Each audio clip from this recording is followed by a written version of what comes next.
Welcome back to my YouTube channel. तो आज हम लोग इस लेक्चर में 2023-25 का childhood and growing up paper 1 का क्वेश्चन एनालिसिस देखने वाले हैं कि कौन कौन सा क्वेश्चन कैसे करना है और कौन कौन सा क्वेश्चन मैंने।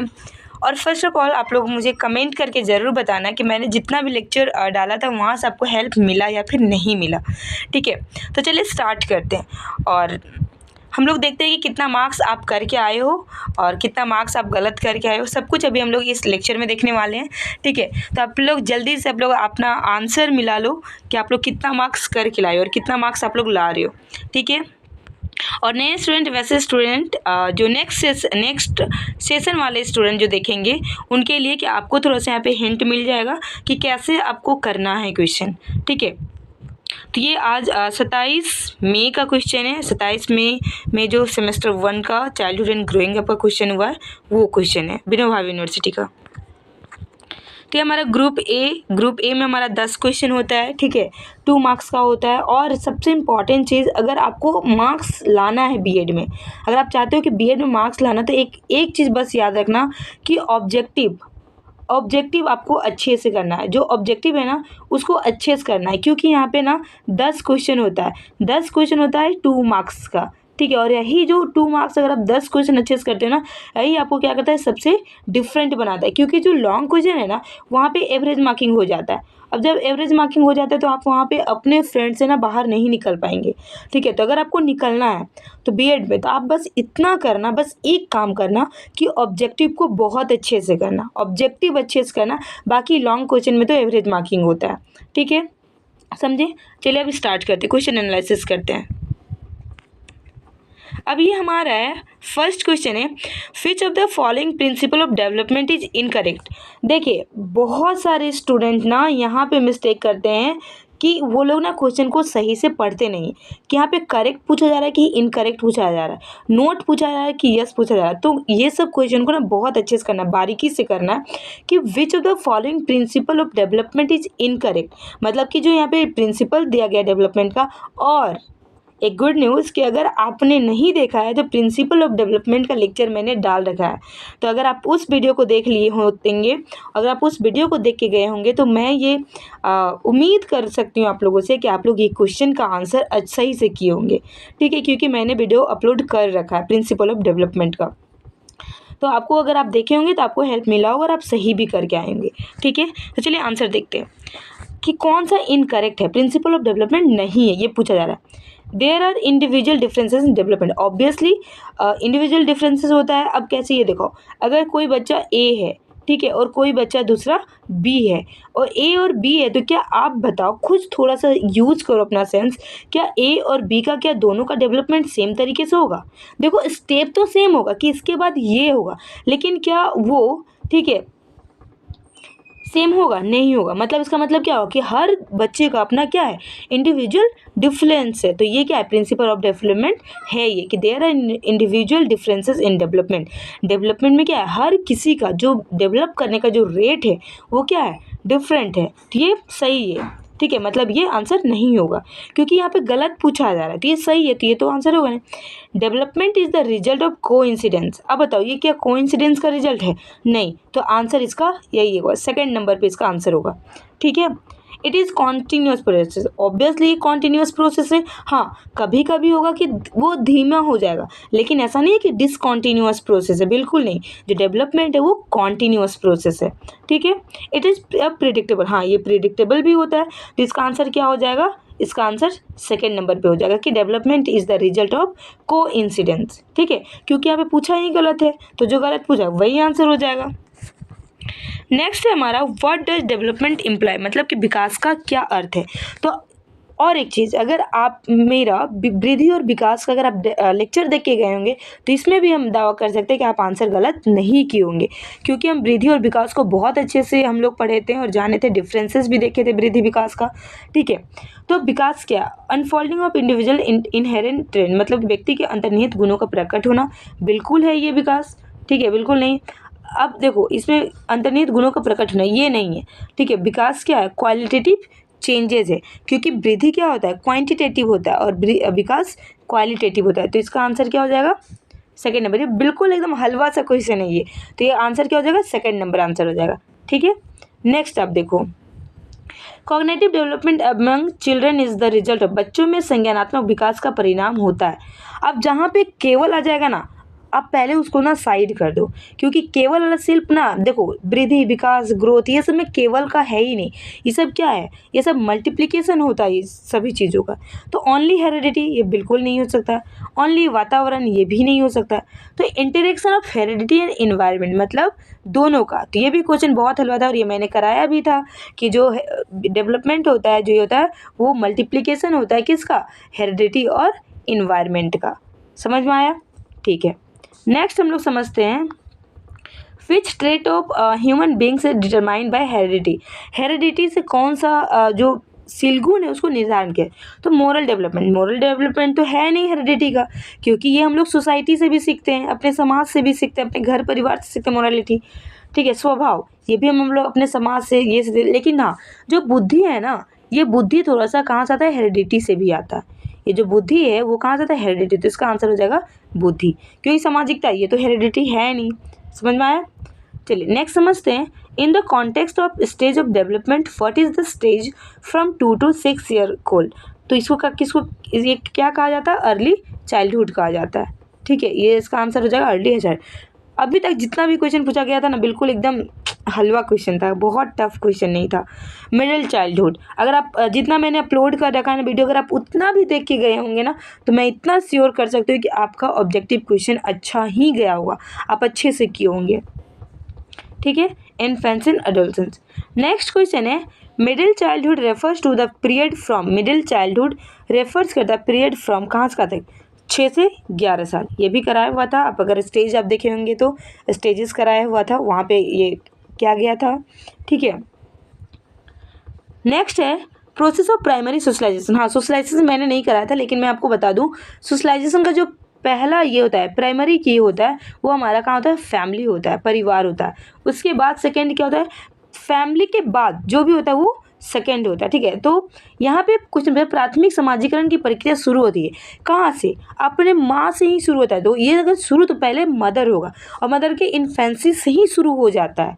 ठीक है, तो इसका आंसर इन्फेंसी हो जाएगा।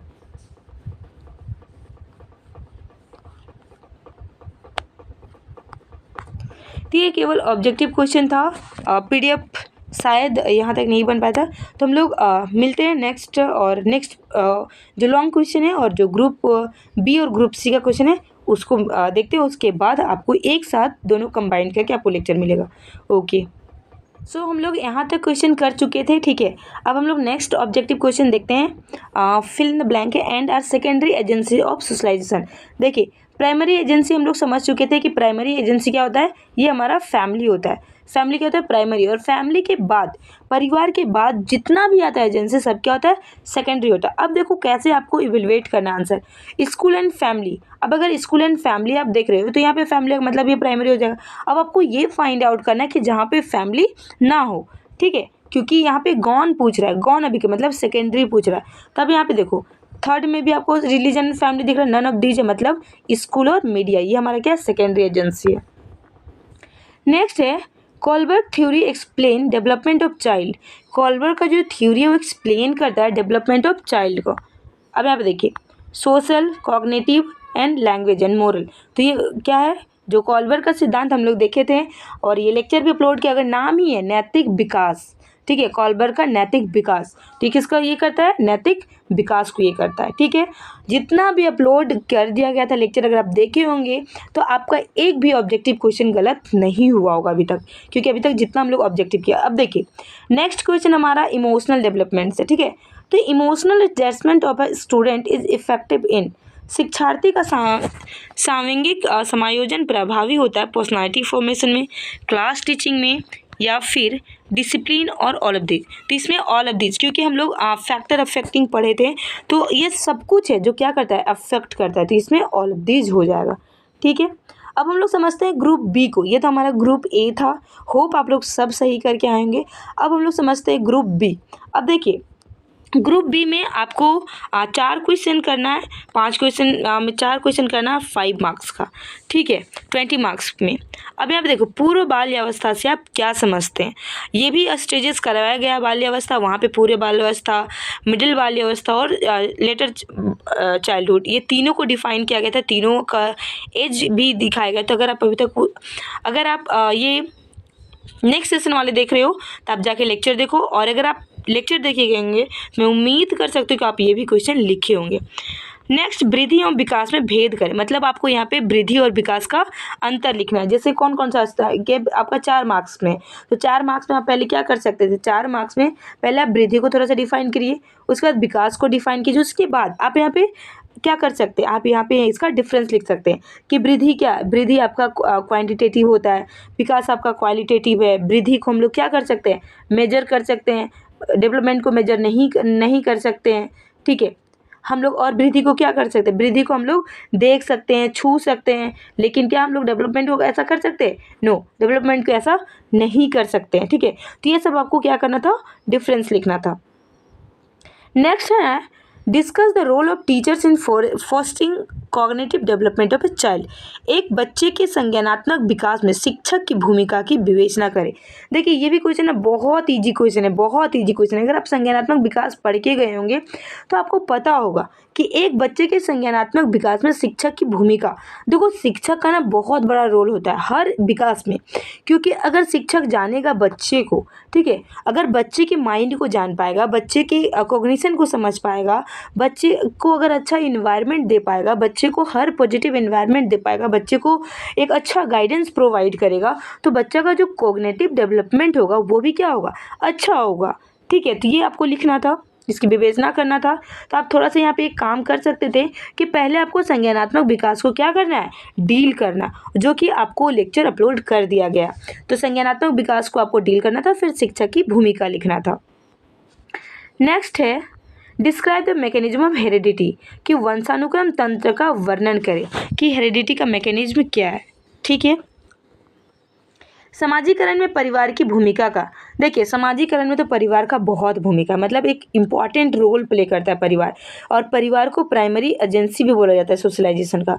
तो आपको वो चीज़ लिखना था, क्योंकि जब एक आपको लिखना बस इतना है कि जब एक बच्चा जन्म लेता है तो सबसे पहले वो माँ के कोख से जन्म लेता है, और जो माँ जो होती है वो परिवार में भी सबसे पहले आते हैं सोशलाइजेशन में, उसके बाद परिवार आता है, उसमें से एक ज्वाइंट फैमिली होता है। तो ज्वाइंट फैमिली के साथ बच्चा रहता है, तो ज्वाइंट फैमिली के साथ क्या होता है, बच्चा बोलने के लिए सीखता है, अंकल के साथ रहता है, आंटी के साथ रहता है, बड़े पापा, बड़े मम्मी, दीदी, बुआ, ठीक है, दादा दादी, ये लोग के साथ जब रहता है बच्चा तो क्या करता है कि जल्दी सोशलाइजेशन होता है, और जल्दी वर्ड्स भी जल्दी आप देखेंगे कि जो ज्वाइंट फैमिली में बच्चा रहता है उस बच्चे का ना development as compare to separate family ज़्यादा होता है। मतलब बच्चा जल्दी बोलने के लिए सीखेगा, दौड़ने के लिए सीखेगा, ठीक है, जल्दी वो रिलेशनशिप को समझ आता है कि कौन मेरे क्या है, कैसे बात करना है। तो ये इस तरीके से परिवार का एक अहम भूमिका होता है समाजीकरण में। नेक्स्ट है व्हाट इज़ इमोशनल डेवलपमेंट, इसका लेक्चर आपको अपलोड कर दिया गया है, अगर आप नहीं देखे हैं और आपको जाना है तो आप देख लीजिए, और देख के गए होंगे तो मेक श्योर कि आपका एग्जाम बहुत अच्छा गया होगा। व्हाट इज़ सेक्सुअल एब्यूजेस, ये क्वेश्चन नहीं कराया गया था, तो ठीक है, इसमें से मोस्ट ऑफ द क्वेश्चन आपको कराया गया था। 4 क्वेश्चन, आपको 5 क्वेश्चन करना था 4 मार्क्स के लिए, मतलब 20 मार्क्स के लिए। अब निम्नलिखित में देखिए, अब ना थोड़ा सा यहाँ पे प्रॉब्लम फेस होता है क्या, कि अब यहाँ पे देखो, यहाँ पे 5 प्रश्नों का उत्तर देना है, ठीक है, 5 प्रश्न का उत्तर देना है, और आपको कितने मार्क्स के लिए, ठीक है, 8 मार्क्स के लिए। अब कभी कभी आपको पूछा जाएगा कि आपको 10 मार्क्स में आपको 4 क्वेश्चन का उत्तर देना है, तो ये ना ये ज़्यादा अच्छा होता है। लेकिन ना आपको एग्जामिनेशन डिपार्टमेंट वाले थोड़ा आपको जज करना चाहते हैं कि आप कितने एक्सपर्ट हो, शायद इसलिए ये देते हैं अकॉर्डिंग टू मी, क्योंकि मेरे टाइम में भी ये था, ठीक है। लेकिन जब ये वाला मिलता है ना कि 10 मार्क्स के लिए आपको 4 क्वेश्चन करना है, मतलब 10-10 मार्क्स के लिए, मतलब 40 मार्क्स में आपको 4 क्वेश्चन करना है, 10 मार्क्स ईच क्वेश्चन, तो ये ज़्यादा अच्छा होता है और टाइम भी थोड़ा सा इसमें बच जाता है। लेकिन ये जो है ना 5 मार्क्स के 5 क्वेश्चन 8 मार्क्स, ये थोड़ा टाइम टेकिंग हो जाता है, और यहाँ पे थोड़ा टाइम मैनेजमेंट, थोड़ा सा डिफ़िकल्टीज फेस कर सकते हैं आप, तो थोड़ा सा आपको पहले से प्रैक्टिस करना है, ठीक है। चलिए समझते हैं यहाँ क्वेश्चन, वृद्धि एवं विकास के सामान्य नियमों का उदाहरण के साथ विवेचना करें। और ये क्वेश्चन इसका जो लेक्चर है ये अपलोड कर दिया गया था। तो होप ये भी एक क्वेश्चन आप लिखे होंगे अच्छे से, ठीक है। नेक्स्ट है एरिक्सन के संवेगात्मक विकास के सिद्धांत का वर्णन करें। ये मैंने नहीं कराया था, ठीक है, तो इसमें तो मैं आपको कुछ नहीं बोल सकती। आप होप मैं ये उम्मीद कर सकते आप पढ़ के गए होंगे। Define heredity, explain inter relationship between heredity and environment. Again ये क्वेश्चन मैंने कराया है, अगर आप लेक्चर देखे होंगे तो आपको ये क्वेश्चन मिला होगा कि डिफाइन हेरिडिटी एंड एक्सप्लेन मतलब वंशानुकरण और वातावरण में अंतर संबंधों की व्याख्या करें, मतलब रिलेशनशिप यहाँ पे आपको पूछा जा रहा है, ठीक है। तो इसका भी लेक्चर अपलोड कर दिया गया, आप वहाँ से इसको आप कर लिए होंगे, ऐसा मैं उम्मीद कर सकती हूँ आप लोगों से। ओके, चलिए नेक्स्ट, बच्चों के शारीरिक एवं नैतिक विकास में शिक्षकों की भूमिका का वर्णन करें।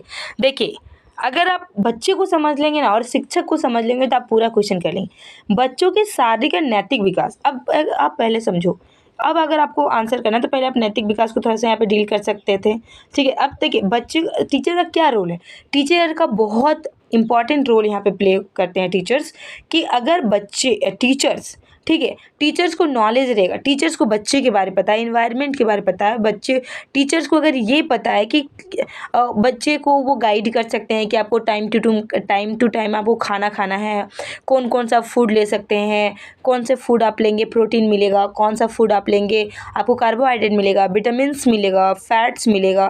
तो ये सब के थ्रू आप बच्चों के शारीरिक विकास में क्या कर सकते हैं, हेल्प कर सकते हैं। नैतिक विकास में कैसे हेल्प कर सकते हैं, नैतिक विकास में आप एक अच्छा इन्वायरमेंट क्रिएट करके बच्चों को रीति रिवाज, संस्कृति, कैसे किसी के साथ ट्रीट करना है, कैसे किसी के साथ बात करना है, ठीक है, आप एक पॉजिटिव इन्वायरमेंट देखिए। आप बच्चे को जो भी अच्छे अच्छे लोग हैं, जो भी अच्छे महान लोग हैं, उनका एग्जाम्पल देके, ठीक है, जैसे मदर टेरेसा हो गई, आप उनका एग्जाम्पल देके बच्चों के नैतिक विकास करवा सकते हैं। समाज के बारे, सामाजिक वर्कर्स लोग होते हैं उनके बारे एग्जाम्पल देके, तो ये सब चीज़ करवा के बच्चे का नैतिक विकास में एक शिक्षक क्या कर सकते हैं, भूमिका निभा सकते हैं।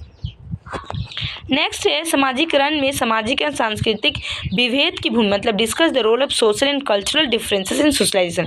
तो ये क्वेश्चन मैंने नहीं कराया था। अगर समाजीकरण का अगर आप टॉपिक अच्छे से किए होंगे तो उस टॉपिक को मुझे टाइम नहीं मिला, दैट्स वाई मैं नहीं करवा पाई। बट अगर समाजीकरण आप किए होंगे तो समाजीकरण में ये सब क्वेश्चन था और मेरे नोट्स में भी है। नेक्स्ट टाइम मुझे टाइम मिलेगा तो ये सब क्वेश्चन करवा दिया जाएगा। ओके, चलिए अब नेक्स्ट देखते हैं, निम्नलिखित पर संक्षिप्त टिप्पणियाँ के लिखें। देखिए, अब यहाँ पे टिप्पणी लिखना है, मतलब बुद्धि, इंटेलिजेंस और impact of mobile on social development, उसका आपको यहाँ पे टिप्पणी करना है। तो बुद्धि ये तो सेमेस्टर 2 का टॉपिक है, लेकिन सेमेस्टर 1 में कोई नहीं, आपके पास बहुत सारा ऑप्शन क्वेश्चन था, आप लिख सकते होंगे, लिखे होंगे। और ये तो बहुत ईजी है, सामाजिक विकास पर मोबाइल का प्रभाव, अभी बहुत ज़्यादा प्रभाव पड़ रहा है, ठीक है, तो आप इसको भी अच्छे से लिखे होंगे।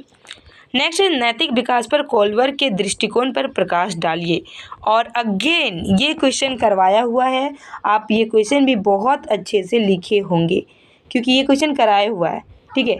क्योंकि देखिए, जो भी थ्योरी है ना, मैं बार बार बोल रही थी कि थ्योरी जो 3-4 है ना, कम से कम आपको थ्योरीज कर लेना। और देखो, 2 थ्योरीज तो आपको मिल गया, ठीक है, एक एरिक एरिक्सन का थ्योरी और एक नैतिक विकास पर कोलबर्ग के दृष्टिकोण पर प्रकाश डाली। तो ये थ्योरी आपका कराया गया था, तो आप ये थ्योरी आप लिखे होंगे। होप तो ये हमारा था क्वेश्चन, और पेपर 2 के लिए कुछ वीडियोज अपलोड कर दिए गए हैं, और नेक्स्ट वीडियोज के लिए आप वेट करिए, आपको टाइम से, आपके एग्जाम से पहले आपको इंपॉर्टेंट क्वेश्चंस का वीडियोज आपको मिल जाएगा। Till then keep learning, keep watching, thank you.